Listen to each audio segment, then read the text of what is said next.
నాక్రోశీష్యాన్నావమానీ పరస్య మిత్రద్రోహీ నోత నీచోపసేవి నచాభిమానీ నచ హీనవృత్తో రూక్షాం వాచం రుషతీం వర్జయీత.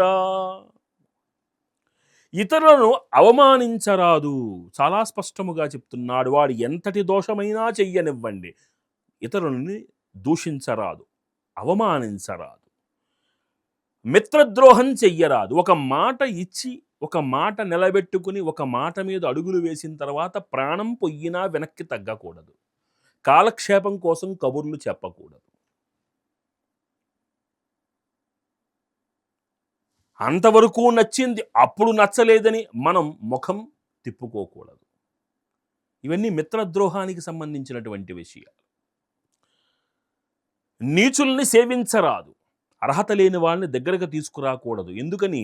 ఆ దుష్ట సావాస సాంగత్య దోషము మనల్ని అంటకూడదు. మనం ఎప్పుడూ కూడా ఉత్తమ సాంగత్యంలో ఉండాలి. అభిమానం మంచిదే, అది అహంకారానికి దారి తీయకూడదు. అప్పుడు మహాభారతంలో సుయోధనుడు అలా మయసభకు వెళ్ళి ఆత్మాభిమానం అనేటువంటి నెపంతోటి అహంకారానికి కారకుడై, ఆ అహంకారము ఎంత దూరం దారి తీసింది? పాండవుల భార్య యొక్క మానాన్ని వివస్త్రణ చేసేటువంటి హీన స్థితికి దుష్ట చతుష్టయాన్ని తీసుకువచ్చింది. ఆ దుష్ట చతుష్టయం యొక్క హీనమైనటువంటి లక్ష్యము, ఒక స్త్రీ ఏకవస్త్రగా నేనున్నానని చెప్తున్నా సరే జుట్టు పట్టి ఆ నిండు సభకి ఈడ్చుకునేటువంటి హీన స్థితికి అతని అహంకారం దారి తీసింది. కాబట్టి అభిమానము పనికిరాదు.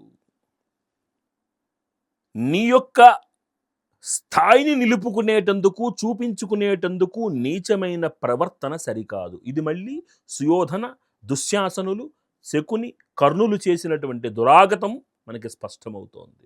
అంటే ఒక మనిషి అహంకారాన్ని చంపుకునేటందుకు ఎంత హీన స్థితికి అతని మానసిక ప్రవర్తన పడిపోతుందన్నది దీని ద్వారా మనకు అర్థమవుతోంది. కోపం వచ్చినప్పుడు మౌనాన్ని ఆశ్రయించగలగడం అతి గొప్పమైనటువంటి సాధనా విషయం.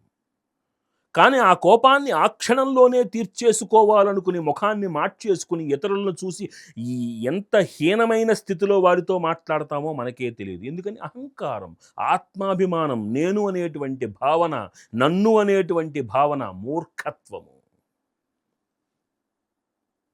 కాస్త నవ్వుతూ మాట్లాడితే, ఆ సమయాన్ని మౌనంతో గట్టెక్కిస్తే, ఆ సంస్కారం ఉండాలంటే ఎన్ని జన్మల సాధన ఉంటే ఉపయోగపడుతుంది? ఇది జాగ్రత్తగా అలవాటు చేసుకోవాలి. అది ఉండడం దుష్ట లక్షణమే, కానీ ఆ దుష్ట లక్షణాన్ని అధిగమించి సాధనా మార్గంలోకి రావడం కూడా అసాధ్యమైన పనేం కాదు సుమా. కాబట్టి మనం ఉండవచ్చు అని అర్థం చేసుకోవాలి.